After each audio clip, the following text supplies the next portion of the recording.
no particular order. Luke told me that I'm going to have to somehow condense my 1 to 2 hour typical speeches that I'm so good at into 5, 10, 15 minutes. And the second one was the day that I was told to investigate 9/11. And truly, in none of my work have I actually really gotten into 9/11 because it was quite a touchy subject for me. And I decided not to stop where most people stopped, investigating 9/11. I didn't stop at the particles, I didn't stop at the physical world. I kept investigating it into the soul. So really to just jump right into it, I do get asked quite a lot, what do I believe was actually the cause of September 11th?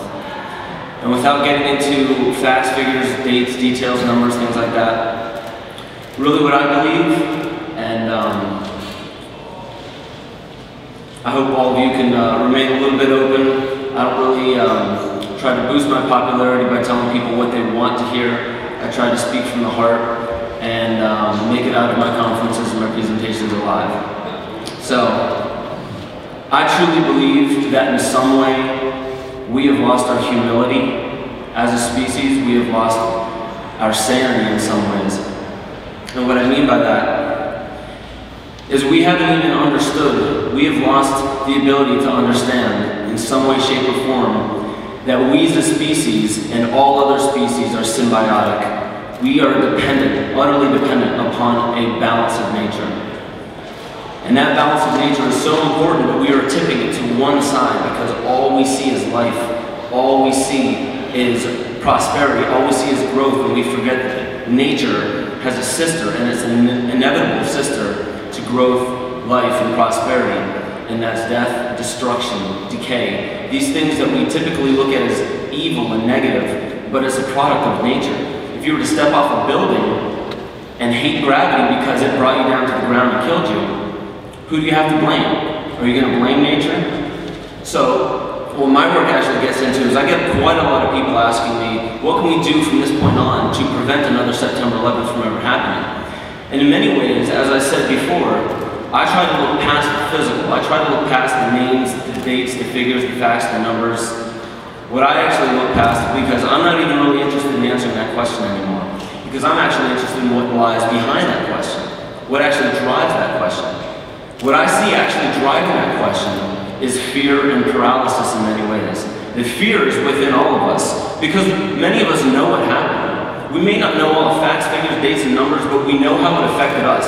That is our reality. We are dealing with our reality every single day. So let's deal with that. Let's not forget that we are individuals. Every single one of us out here may not have had a family member or a close loved one that has died, but it affected us. Let's not forget that we are individuals, that we need to somehow process this information, and we need to learn how to move forward into this world, this post-9/11 world. So, with that, what I find is that fear is us not wanting to look at the message from nature about September 11th. Most of the times, we just want to look at the messengers of September 11th and bring justice upon them, bring vengeance upon the messengers' heads. And that's something you'll find on CNN, you'll find on Fox, you'll find on MSNBC, you'll find on all those news stations. But the actual message from nature about September 11th is about our society, our civilization, and the way that we are living, co-inhabiting this planet with other species, with our ecosystems, and with ourselves.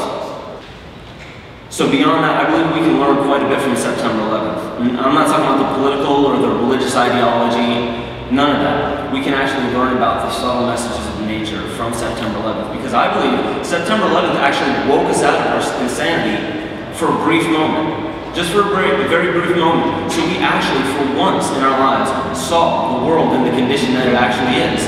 Man waging war on man. A species born of nature, using all of its wit, all of its intelligence, all of its resources, all of its biological energy to what? To murder its own brothers and sisters. Is that natural?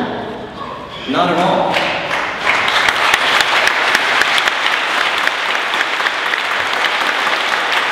We actually live in a world now where the most prosperous nations are measured not by the heart, not by the soul, not by love, not by ethics or morals, but by military, weaponry, technology, and defense. Meaning, most prosperous nations nowadays are measured by two things: how well they can kill and how well they can keep from being killed.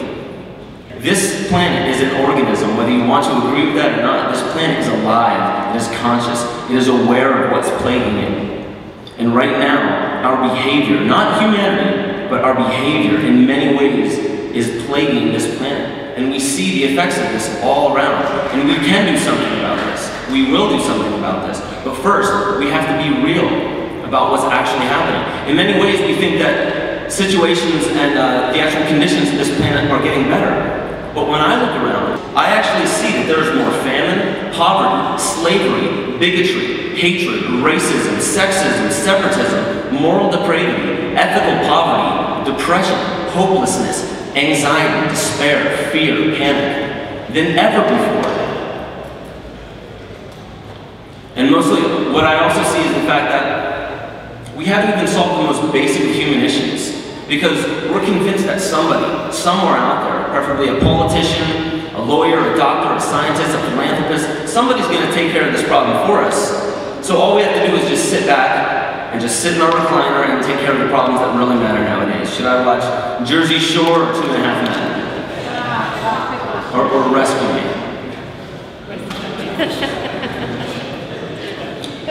So really, I mean, from this point on, civilization, and this is where my work really comes into play, civilization has proven time and time again, as it grows in complexity, as the technological, the scientific, and the medical advancements flourish throughout a massive empire. No matter how much you try and reinforce that infrastructure to hold up this massive empire, we will never escape the fact that all of it rests upon a foundation of the quality of the hearts and minds of men. All of it. That is the fabric, that is the glue that holds societies together. What good is all of our technology? What good is all of our medical enhancements? What good is all of this if we murder what truly makes a human a human? Because let's be real, in this post-9/11 world, things aren't going to change by wishing the world would go back to the way that it was before. That's the world that reflects our illness. Things aren't going to change that way. If we go back to that world, if we sink back into the insanity that we call our normal lives prior to 9/11, then nature's going to send us yet another message. This time it's going to be a lot closer to home and a lot more profound. Because we need to start looking into the heart for some of these answers. And I absolutely agree with absolutely everyone that was speaking today. We need action. But we need simultaneous action with the heart. We need to understand ourselves. Because if there's no quality of human existence, if our humanity suffers, if the hearts and minds of men fail, then what are we truly saving with all this technology? What are we truly saving? What are we here for? So, really, to end this, I personally am going to be giving every single inch of myself from now until my last breath to truly change things. Not Barack Obama change, actual change. To truly change things towards peace, love, prosperity. For all life, not just humans. I don't make distinctions between species. All life. Because that is what I'm here for, and I invite everybody here to join me. Everybody here that's here to speak, everyone here to listen, everyone here that got lost on the way to the mall, everybody here, I invite you to join me, please. I launched a project called the Hanged Man Project. I'm going around building permaculture gardens all around the world and trying to do things that actually make a difference. And I need all of you. So I'm going to end this ridiculously long rant with a quote from Eric Fromm, and I end all of my presentations this way.